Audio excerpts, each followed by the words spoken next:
ये जो दृश्य अपने सामने आप देख रहे हैं ये ऐतिहासिक है। हम लोग अपने सामने देख रहे हैं the birth of the Islamic NATO. आपको याद होगा दो देशों के बीच में, सऊदी अरेबिया और पाकिस्तान के बीच में एक डिफेंस पैक्ट साइन किया गया था 2025 में। ये डिफेंस पैक्ट अब एक्सटेंड कर दिया गया है। तीसरा देश यहां पर ऐड हो चुका है, टर्की। अब एक बार को यहाँ पे आप कह सकते हैं सऊदी अरेबिया पे इतने मिसाइल्स गिरे, वो डिफेंस पैक्ट एक्टिवेट तो हुआ नहीं। बिल्कुल, इस डिफेंस पैक्ट की क्रेडिबिलिटी पे क्वेश्चन होंगे। पाकिस्तान के पीएम ऑब्वियसली यहाँ पर हंसी रहे हैं। ये हंसी उस टाइप की होती है कि कौन सा मैं जाने वाला हूं लड़ने के लिए, या फिर एटलीस्ट इनके प्लान्स तो यही होंगे कि ये डिफेंस पैक्ट साइन करके इन दोनों कंट्रीज से एडवांटेज उठाने का प्रयास करेगा पाकिस्तान, बट कमिटमेंट शायद मिलिट्री की इतनी कर नहीं पाएगा। बट इधर वे, चाहे ग्राउंड लेवल पर कल को कुछ भी हो, पेपर पे तो सही ये जो साइन आपके सामने हो रहे हैं ना ऑफिशियल डॉक्यूमेंट में, सऊदी अरेबिया, टर्की और पाकिस्तान, ये तीनों देश के लीडर्स ये अब अनाउंस कर चुके हैं कि एक देश पर मिलिट्री अटैक मतलब कि दोनों देशों पर मिलिट्री अटैक। अब बेसिकली ये एक इस्लामिक नेटो फॉर्म हो चुकी है। Attack on one country means attack on all the countries. और इसका रीजन क्या है? रीजन बहुत ही सिंपल है, जो रिसेंटली हुआ है ईरान के साथ। कल को ये देश चाहेंगे कि इजराइल इनके साथ ना करना शुरू कर दे। इसके लिए एक इस्लामिक नेटो, मैंने आपको बताया था, ये बननी ही थी और अब इसकी फॉर्मेशन हमारे सामने है। और अगर आप मुझसे यहाँ पर पूछ रहे हैं कि क्या लिखित रूप में इस जॉइंट डिफेंस में कहीं पर लिखा है कि कल को टर्की पे कोई देश अटैक करता है तो पाकिस्तान सऊदी अरेबिया पे अटैक माना जाएगा, कोई देश अटैक करता है पाकिस्तान पर तो ये टर्की सऊदी अरेबिया पे अटैक माना जाएगा? जी हाँ, ये बात लिखी है। यहाँ पर आप देख पाओगे ये मक्का में जो समिट हुआ है सऊदी अरेबिया का, आपको पता होगा बहुत ही एक इंपॉर्टेंट होली शहर है मक्का। यहाँ पर जो लीडर्स हैं सऊदी अरेबिया के, टर्की के, पाकिस्तान के, ये इकट्ठा आए। और इधर आप देख पाओगे नीचे लिखा है इस एग्रीमेंट में जो टोटल डिफेंस कोऑपरेशन है ये इंप्रूव हुई है और साथ ही साथ ये कलेक्टिव डेटरेंस है against any act of aggression and stipulates, यहाँ पे स्टिपुलेशन है that any armed attack against any one of these three states shall be regarded as an attack against all of them। ये जो भाषा है ये आपको NATO, North Atlantic Treaty Organization, उसके आर्टिकल 5 में आपको मिलेगी, जिसको कहा जाता है कि नेटो का मेन जो क्रक्स है वहां पर है कि एक नेटो देश पे अटैक अगर हो गया तो सभी नेटो कंट्रीज पे अटैक माना जाएगा। हालांकि ये बात अलग है कि डोनाल्ड ट्रंप आए दिन नेटो का मजाक उड़ाते हैं, नेटो को कहते हैं कि पेपर टाइगर है। कल को अगर नेटो पे अटैक हो गया तो क्या यूएस यूरोप को बचाने के लिए आएगा? इसको लेकर भी कुछ कंफर्म नहीं है। अभी यूएसए और ईरान की वॉर में हमने देखा बाकी जो नेटो कंट्रीज हैं उन्होंने मना कर दिया यूएसए का सपोर्ट करने के लिए। उससे पहले आप अगर चले जाओ तो जो यूएसए की इन्वेजन थी अफगानिस्तान में, उसमें भी आप देखोगे बाकी नेटो कंट्रीज ने बहुत ज्यादा कम योगदान दिया। कई देश थे यूरोप के, उन्होंने लिटरली 100-200 सोल्जर्स भेजे होंगे। तो ये जो ओवरऑल इस टाइप की डिक्लेरेशंस हैं ये बनी है इन द पास्ट। कई केसेस हमने देखे हैं जहां पर कंट्रीज ने बिल्कुल इसको टू द पॉइंट फॉलो किया है और बड़ी वर्ल्ड वॉर्स हुई हैं। फॉर एग्जांपल वर्ल्ड वॉर 1 इसी तरीके से हुई थी। बहुत सारे जॉइंट ये डिफेंस पैक्ट साइन हो रखे थे, एक कंट्री पे अटैक तो दूसरे कंट्री पे अटैक, इसी तरीके से बहुत सारे एम्पायर्स एक बड़ी वर्ल्ड वॉर में उलझ गए। बट पिछले कुछ सालों में हमने देखा है कि कंट्रीज ने इन डिफेंस पैक्ट्स को इतना ज्यादा प्रॉपरली फॉलो किया नहीं है। एक और एग्जांपल मुझको याद आ रहा है रशिया आर्मेनिया का। सीएसटीओ का एक पार्ट है आर्मेनिया, उसके अंडर रशिया को रक्षा करनी चाहिए थी आर्मेनिया की अज़रबैजान के अटैक से, मगर रशिया ने कुछ नहीं किया इन दी एंड। तो ये लोग यहाँ पर ये भाषा लिख तो रहे हैं बट ग्राउंड लेवल पर कितनी रियलिटी में कन्वर्ट होगी ये देखना होगा। बट यहाँ पर लिखा है कि अगर एक आर्म अटैक होता है against any one of the 3 states shall be regarded as an attack against them all.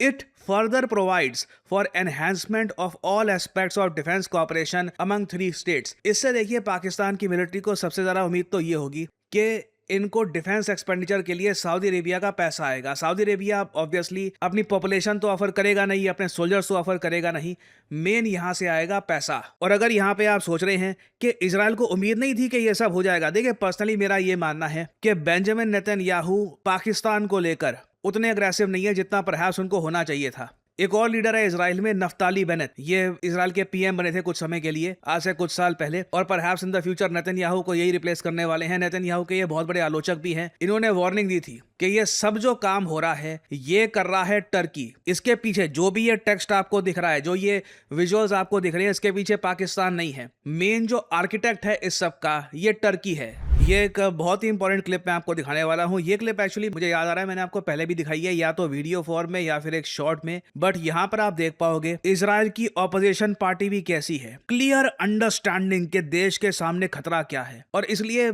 Israel prosper करता रहेगा। जिस देश में रूलिंग पार्टी ऐसी हो और ऑपोजिशन पार्टी भी देश के दुश्मनों को देखे कि देश के दुश्मन क्या कर रहे हैं, उनको अवेयरनेस हो, फिर वो कंट्री तो देखिए इवेंचुअली काफी बेहतर करेगा इन टर्म्स ऑफ जियोपॉलिटिक्स। यहाँ पर आप देख पाओगे Turkey is the new Iran. Turkey is ये अपने आप में सबसे इंपॉर्टेंट स्टेटमेंट थी इजराइल के पूर्व प्राइम मिनिस्टर की। टर्की अगला ईरान है। इजराइल पूरी प्लानिंग कर रहा है कि इवेंचुअल वॉर की with Turkey. Turkey is trying to flip Saudi Arabia against us and establish a hostile Sunni axis with nuclear Pakistan.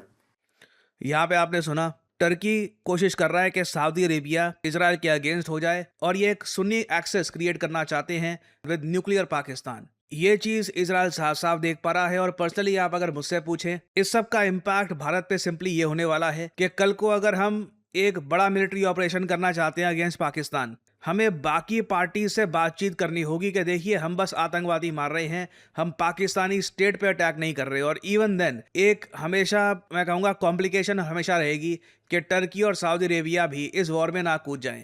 बाकी आप अगर मैप में देखें तो पाकिस्तान इधर यहाँ पर, टर्की कई हजारों किलोमीटर यहाँ पे, फिर सऊदी अरेबिया यहाँ पर। हिस्टोरिकली देखिए जो कामयाब मिलिट्री अलायंसेस हुई हैं वो उन देशों के बीच में हुई हैं जो बॉर्डर भी शेयर करते थे। फॉर एग्जांपल नॉर्थ कोरिया में जो है सरकार, इनकी एक टाइम पे अभी भी एक मिलिट्री अलायंस है with Russia. North Koreans Russia के साथ एक प्रॉपर बॉर्डर शेयर करते हैं, इसलिए हम देख रहे हैं कि नॉर्थ कोरिया के सोल्जर सीधा आज के समय रशिया की तरफ से लड़ रहे हैं यूक्रेन के अगेंस्ट। और नॉर्थ कोरियन अभी मिसाइल यूनिट भी बहुत ही जल्द यहाँ पे डिप्लॉय हो जाएगा और यूक्रेन पे ये लोग अटैक करना स्टार्ट कर देंगे। ये सब चीजें हो रही हैं क्योंकि these countries share a land border. Pakistan China का भी आप अगर देख सकते हैं इंडिया के लिए ये कभी तो खैर ये डिफेंस पैक्ट साइन हुआ नहीं है, मगर ये जो एक अलाइनमेंट है दोनों कंट्रीज के बीच में, ये थ्रेटनिंग इसलिए है क्योंकि दोनों कंट्रीज अनफॉर्चुनेटली एक कब्जाए हुए एरिया पीओके के जरिए एक तरीके से लैंड बॉर्डर शेयर कर रहे हैं, इवन दो ये एरिया इलीगली ऑक्यूपाइड है। जबकि पाकिस्तान और टर्की के केस में ऐसा कुछ है नहीं। बहुत मुश्किल होगा टर्की के लिए लार्ज स्केल पर पाकिस्तान की हेल्प करना। मैक्सिमम ये लोग ड्रोन्स भेज सकते हैं, कुछ टेक्नीशियंस भेज सकते हैं, परहैप्स अपनी एयरफोर्स के कुछ फाइटर जेट्स और यहाँ पर डिप्लॉय कर सकते हैं। उसके बियॉन्ड अदर देन दैट, मान लीजिए इंडिया पाकिस्तान के बीच में कोई फुल स्केल वॉर हो जाती है तो उस केस में टर्की और सऊदी अरेबिया जरा कुछ कर नहीं पाएंगे। और अगर यहाँ पे आपका सवाल ये है कि फिर भारत को भी परहैप्स एक डिफेंस पैक्ट साइन कर लेना चाहिए इजराइल के साथ, नहीं अगेन हम लोग इजराइल की तरह हर दूसरे महीने वॉर में नहीं उलझे होते। हमारा जो ऑब्जेक्टिव है दूसरा है। बहुत से लोग हैं देश में, इनकी जो लिविंग कंडीशंस है हमको इम्प्रूव करनी है, अपना ओवरऑल जो डिफेंस एक्सपेंडिचर है धीरे धीरे बढ़ाना है। तो आई थिंक इंडिया के गोल्स बिल्कुल ही अलग हैं and I think we should be very indifferent कि जो भी यहाँ पर हो रहा है इसमें इवेंचुअली उलझेगा पाकिस्तान ही। एक टाइम पे आकर परहैप्स जब ईरान बहुत बड़ा अटैक करना स्टार्ट कर देगा सऊदी अरेबिया पर, तब पाकिस्तान और टर्की को यहाँ पे या तो सऊदी अरेबिया की हेल्प करने के लिए, या फिर जब इजराइल अटैक करेगा टर्की को तब पाकिस्तान को यहाँ पे बुलाया जाएगा मदद करने के लिए। उस टाइम कितने हजार सोल्जर ये कुछ भेज पाते हैं, I don't really think it will even matter. तो ये बिल्कुल हेडलाइन बनाने वाला एक डिफेंस पैक्ट है, मगर ग्राउंड लेवल पर मुझे लगता नहीं है कि ज्यादा इसका impact at least for the time being होगा। ऑब्वियसली इस टॉपिक से रिलेटेड कुछ अपडेट्स आती हैं तो मैं आप लोगों के लिए अपडेटेड वीडियोस लाता रहूंगा। Career 247 means jobs. हमारे कोर्सेज के बाद कई लोग जॉब प्राप्त कर चुके हैं और इनके टेस्टिमोनियल्स हम आपके साथ लगातार शेयर करते रहते हैं और इन द फ्यूचर भी बहुत सारे और टेस्टिमोनियल्स शेयर करेंगे। नाउ कई लोग मुझसे ये पूछते हैं कि हमारा जो डेटा एनालिटिक्स कोर्स है ये किसके लिए है, क्या ये आपको सूट करता है या नहीं करता। Well allow me to explain. अगर आपने रिसेंटली अपनी ग्रेजुएशन कंप्लीट करी है, आपको अब ये समझ नहीं आ रहा कि करियर में अब आगे क्या करूं, कैसे अपनी फर्स्ट जॉब करूं, क्या मुझे स्किल्स एक्वायर करनी चाहिए, तो बिल्कुल डेटा एनालिटिक्स एक ऐसी स्किल है जो आपको एक अच्छी जॉब लैंड करवा सकती है। क्योंकि याद रखिएगा करियर 247 में हम सिर्फ डेटा एनालिटिक्स आपको नहीं सिखा रहे, this is data analytics with generative AI. याद रखिएगा जो सर्टिफिकेट आपको मिलता है करियर 247 की तरफ से, this is in collaboration with IBM, जी हाँ, the international giant IBM and NASSCOM। तो इन वेरी सिंपल वर्ड्स, अगर आप अपनी ग्रेजुएशन कर भी रहे हैं इस वक्त, आप BA कर रहे हैं, BCom कर रहे हैं, या फिर आप इंजीनियरिंग में कोई ग्रेजुएशन कर रहे हैं, या फिर आप इंजीनियरिंग फील्ड में हैं, डज नॉट मैटर, आप डेटा एनालिटिक्स का कोर्स कर सकते हैं। This will help your resume tremendously. और क्या डेटा एनालिटिक्स सीखने के लिए आपका मैथमेटिक्स बहुत अच्छा होना चाहिए, कोडिंग आनी चाहिए? None of that. आपको अगर बेसिक कंप्यूटर यूज़ करना आता है तो बिल्कुल ये कोर्स आपको सूट करता है। आपको बेसिक अंडरस्टैंडिंग है मैथमेटिक्स की तो बिल्कुल आप एक अच्छे डेटा एनालिस्ट बन सकते हैं। You can learn the skill. तो ये कोर्स एक्चुअली बहुत से लोगों की हेल्प कर सकता है।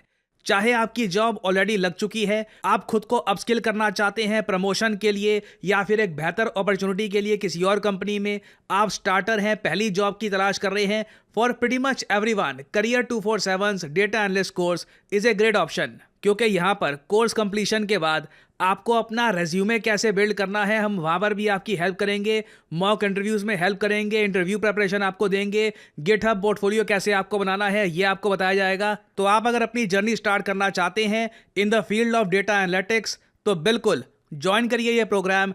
इस वीडियो के कमेंट सेक्शन में जाइए या फिर डिस्क्रिप्शन सेक्शन में जाइए, वहाँ पे आपको ये लिंक मिल जाएगा। लिंक पर करिए क्लिक, यहाँ पे अपना नाम डालिए, email ID, number, discount code obviously यहाँ पर डालिए PD10 ताकि आपको डिस्काउंटेड प्राइस में ये कोड ऑफर हो और करियर 247 की तरफ से आपको कॉल आएगा। आप ये कोर्स कर सकते हैं परचेज।